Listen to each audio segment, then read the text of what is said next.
Sometimes it seems like homeless people are around every corner in the city of Boston, yet despite knowing that homelessness is a problem, most people do not know how to help or why they should. I think that most people think people are homeless because they have a drug problem or an alcohol issue, and that it's not their problem and that it's the person's problem on the street. So they feel like they can't do anything about it. It's sad to see it, especially since it's so cold. I see it a lot more when I'm walking around and going to work. So it's definitely disheartening and saddening to see that there's so many people out there that are homeless and don't have anywhere to go.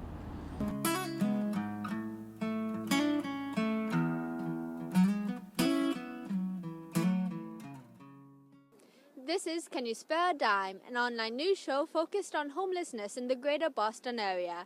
I'm Andrea Bellaval, your host for this episode, which will shed some light on the Women's Lunch Place on Newbury Street. It is a day shelter where women can come for a bite to eat and participate in activities. Linda Burston is one woman who has used this shelter. Now she works at the place that was instrumental in helping her off the streets. My name is Linda Burston. I'm Support Service Coordinator, and I've been working here 14 years. I am an alumni from Bay State Junior College of Business for Women, and I have two children. I had two children, so I came back up to the States from New Jersey. That's how I wound up here. I was in San Francisco where I was raised, and my mom is renting out the house I grew up in to students, and my family has apartment buildings, but my family wouldn't let me stay with them. And I have been homeless in 9 states in 2013. I don't call them homeless people. I call them beautiful ladies who had hard circumstances. Because I used to be homeless. I used to be one of these beautiful ladies here too, and when I came through the doors, I was suicidal, I was hopeless, I was strung out, I had been on a run, and I didn't want to live. But when I came through these doors, a staff member greeted me and gave me some love, even if it was for a few minutes, and treated me with some respect. You know what I mean? And gave me a place to lay down and fed me and cleaned my clothes that should have been thrown away. You know what I mean? And when I got clean and I cleaned up, I didn't get clean right away, but when I got clean and put some stability underneath my belt, I came here and I got a job here. And now I'm giving back to these ladies what was given to me so freely. I can't walk past somebody, a lady who's out there in the street. I can't walk past a lady who's asking for spare change because they're hungry. Because I know that feeling. I used to eat out of the dumpsters.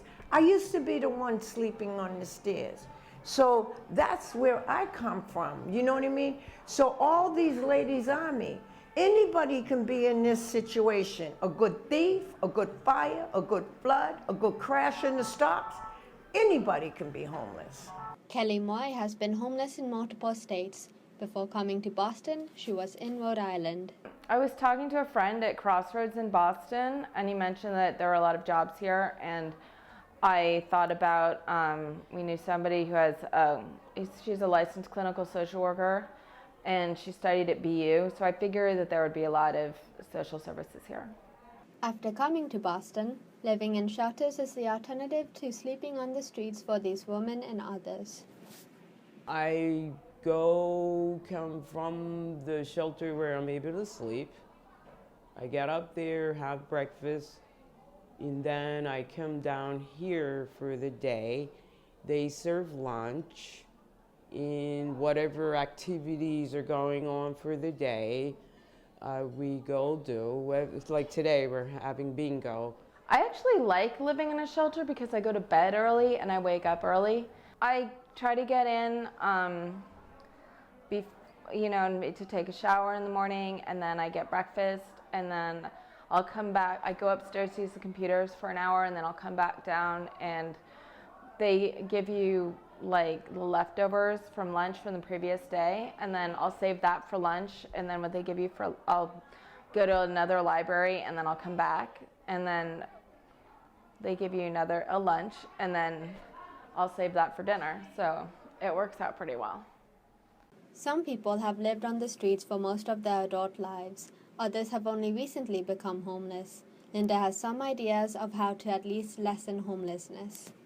What is needed to end homelessness is more jobs, raise pay, a raise in people's pay, rent control, where there's a cap on how much they can charge for rent. You know, there's elderly people that's been living in their place 60 and 70 years. We have a lady here who's 80 years old, who's homeless, who sleeps in the doors. You know what I mean? Because she can't afford to where she lives because she's on a fixed income. You know, so I think that's what they need to look to. And instead of building all these cute hotels, build some homes for the homeless. You know what I mean? Instead of building another penitentiary, build something that would keep them from going to the penitentiary. While some homeless people end up in prison, others do their best to find jobs, which is something Kelly has done in the past. I've really gone through from entry-level job to entry-level job. When I was in high school, I had an internship at UCSF, that's University of California, San Francisco, with medical research lab, and then I worked as a lab assistant, but then kind of later on, I worked in a bookstore. I've done retail, a little bit of retail. I've done food service, food prep, and serving. While Linda has led a successful life since being homeless, she still aims higher. I see myself as being famous. That's where I see myself. I just won an award, Harlequin More Than Words Award. And Women's Lunch Place got $15,000, and they're going to write my story. So I see my life taken just completely. As soon as I got clean, I seen myself going somewhere. I went from eating out of dumpsters and living in a rooming house to owning my own home. Own my own home today. Here was a person who was homeless, hopeless, who owns her own home, who holds down a job, who pays taxes. You know what I mean? Who's responsible, who's loving, nurturing, and caring. And I see myself from this day. You might see me on TV or be asking for my autograph. In order to get a job and a place to live, Linda first had to stop feeding her addiction. She has risen to the challenge and gone above and beyond what many people would expect of her. It's been 20 years. I cleaned up July 4th, 1993. And I've been clean ever since. First, it had to take me to get the desire to want to stay clean, you know, to want to stop using, to want to change my life. And there was people that believed in me, and that's what you need. And that's what we are here. We're a network of staff members that believe in these guests no matter what their circumstances are. I went to a program, then after the program I came out.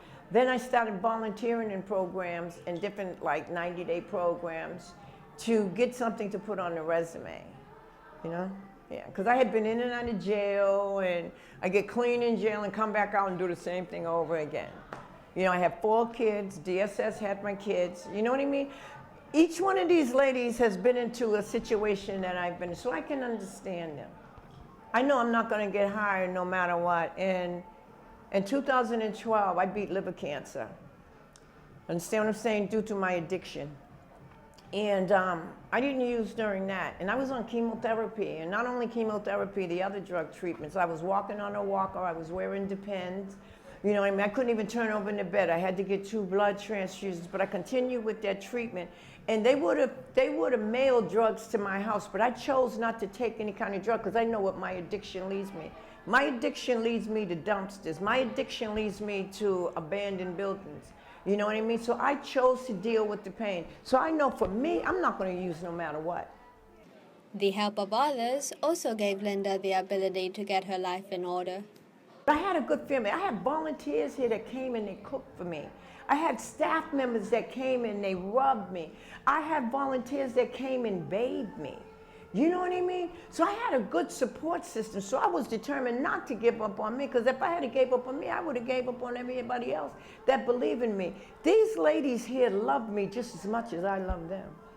These women all have their stories to tell, as well as their own distinct personalities and dreams. While many people see homeless people as lazy, Kelly and Faye both work on making their dreams a reality.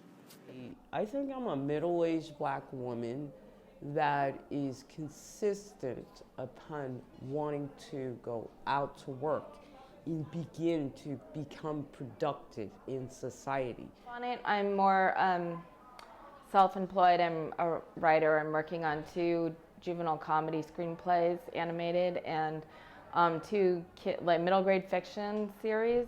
Who's to say the reason why someone cruises through life? You know what I mean? Everybody, I've learned in this journey, and going through that treatment for cancer gave me a different perspective on life. I look at life through different eyes. You know what I mean? Some people are judgmental, some people aren't. You know what I mean? I let people be exactly who they are because they're the ones that got to answer to the maker at the end. Sometimes the public accepts them, and sometimes the public turns them away and think they're a menace to society. And see, sometimes the public don't understand that these ladies didn't choose to be like this. It was through circumstances. We have ladies, that beautiful ladies that come here that used to be lawyers, that used to be teachers, that used to be nurses. You know what I'm saying? And through some circumstance, they fell on hard times. They didn't choose to have a committee in their head. It was something, either they was beat, abused, raped, some kind of situation. And what the public need to do is not look at the person on who they are. Look at the inside of that person. Don't look at them as being a bad lady. You know what I mean? Think about what happened in her life. You know what I mean? Because you see somebody out there talking to themselves, don't mean that they're crazy. What it means is that they done been through so much that sometimes the voices in their head is what keeps them sane. I am a success, baby. I'm a sexy, gorgeous 61. Come on now. I am a success. I'm beyond success, honey. I put my footprints in the sky.